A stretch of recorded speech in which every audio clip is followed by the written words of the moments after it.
সবাইকে শুভেচ্ছা জানাচ্ছি আজকের এই আলোচনায়। আজকে কথা বলবো যারা উন্নয়ন কর্মী হিসেবে বিভিন্ন উন্নয়ন সহযোগী প্রতিষ্ঠানে কাজ করেন তাদের সম্পর্কে। যারা দীর্ঘদিন ধরে এই উন্নয়ন সহযোগী প্রতিষ্ঠানে উন্নয়ন কর্মী হিসেবে কাজে সম্পৃক্ত আছেন বা সম্পৃক্ত ছিলেন, তারা তাদের কিছু বৈশিষ্ট্য রয়েছে এবং এই বৈশিষ্ট্যগুলোর মধ্যে অন্যতম হচ্ছে যে তাদের কমিউনিকেশন স্কিলটা খুবই ভালো।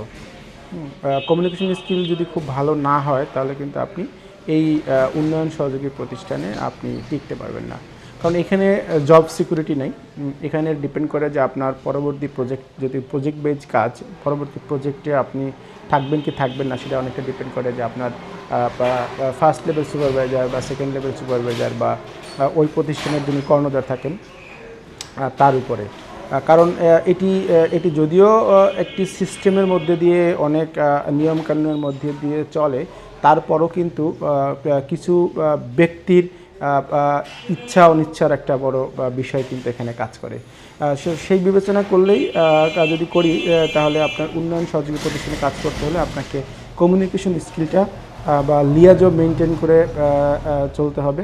যদি লিয়াজো মেনটেন করে না চলতে পারেন, যদি আপনার ওই স্কিলটা, কমিউনিকেশন স্কিলটা যদি আপনার ভালো না থাকে, তাহলে কিন্তু আপনি এই উন্নয়ন সহযোগী প্রতিষ্ঠানে টিকতে পারবেন না। এখানে যেরকম কঠোর পরিশ্রম করতে হয়, পাশাপাশি আপনাকে নিজের সেলফ ডেভেলপমেন্টের একটা বিষয় থাকে, পাশাপাশি আপনাকে প্রতিষ্ঠানের বিভিন্ন স্তরের যারা কাজ করেন, সুপারভাইজার লেভেলে কাজ করেন, তাদের সাথে একটা লিয়াজো মেনটেন করে চলতে হয়। আদারওয়াইজ আপনি এখানে টিকতে পারবেন না। অনেক ক্ষেত্রে দেখা যায় যে একটা কাজের ক্ষেত্রে যে আপনি আপনার ইচ্ছা বা আপনার দৃষ্টিতে যে কাজটি যেভাবে করা উচিত, যদি সেটা আপনার বস বা আপনার সুপারভাইজার যদি সেটা ভুল পথেও করে, আপনি কিন্তু সরাসরি সেটা বলতে পারবেন না, কারণ সুপারভাইজার যদি আপনার পক্ষে না থাকে, আপনার কন্ট্যাক্ট রিনিউ হবে না, আর আপনি ওই প্রতিষ্ঠানে কাজও করতে পারবেন না।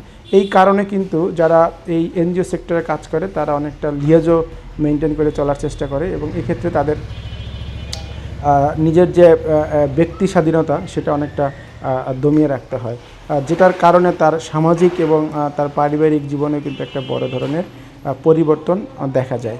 দীর্ঘদিন ধরে যারা এই উন্নয়ন সহযোগী প্রতিষ্ঠানে কাজ করে আসছেন, তারা কিন্তু দেখবেন যে প্রজেক্ট যদি শেষ হয়ে যায়, তারা কিন্তু নেক্সট প্রজেক্টের জন্য অপেক্ষা করে। অনেক সময় দেখা যায় যে অন্য কোনো কাজের জন্য তারা ইনভলভ হতে চায় না, ওই প্রজেক্টের অপেক্ষায় থাকে কখন ডোনার ফান্ড দেবে, কখন আপনার যারা আগে যারা সুপারভাইজার ছিলেন তাদের সাথে একটি কমিউনিকেশন মেনটেন করে যাতে নেক্সট কোনো প্রজেক্টে আবার ইনভলভ হওয়া যায়। তারা কিন্তু নিজের থেকে শুরু করে নিজে স্বাধীনভাবে কিছু করার কিন্তু সেই ইচ্ছাটা বা সেই আগ্রহটা তারা হারিয়ে ফেলে। উন্নয়ন কর্মী হিসেবে চাকরি করতে করতে করতে এই প্রজেক্ট শেষ হতে হতে এরা কিন্তু চাকরি না থাকার যে একটা যে ফিলিংস, সেই ফিলিংসটাও কিন্তু এদের আর থাকে না। কারণ দেখা যায় যে 2 বছর কাজ করলো আবার চাকরি নাই, আবার একটা প্রজেক্ট আসলো আবার 2 বছর কাজ করলো, তারপরে আবার চাকরি নেই। তো এই বিষয়গুলো, এই বারবার চাকরি থাকা না থাকার কারণে এরা চাকরি হারা হওয়ার পরেও কিন্তু ওই ধরনের সেই যে ফিলিং সেটা কিন্তু তাদের মধ্যে কাজ করে না, যার কারণে তারা আরও নেক্সট প্রজেক্টের জন্য আবার ট্রাই করে বা অপেক্ষা করে। তো আমি অনুরোধ করবো যে আপনারা অপেক্ষা না করে, যত দিন আসতেছে তত উন্নয়ন সেক্টরে ততই ফান্ডিংয়ের সমস্যা দেখা দিচ্ছে, আপনারা বিকল্প ওয়ে খুঁজুন, বিকল্প ওয়ে খুঁজে বিকল্প পথে নিজেকে প্রতিষ্ঠিত করার জন্য চেষ্টা করুন। তো ভালো থাকবেন সবাই, কথা হবে অন্য কোনো ভিডিওতে অন্য কোনো বিষয়ে।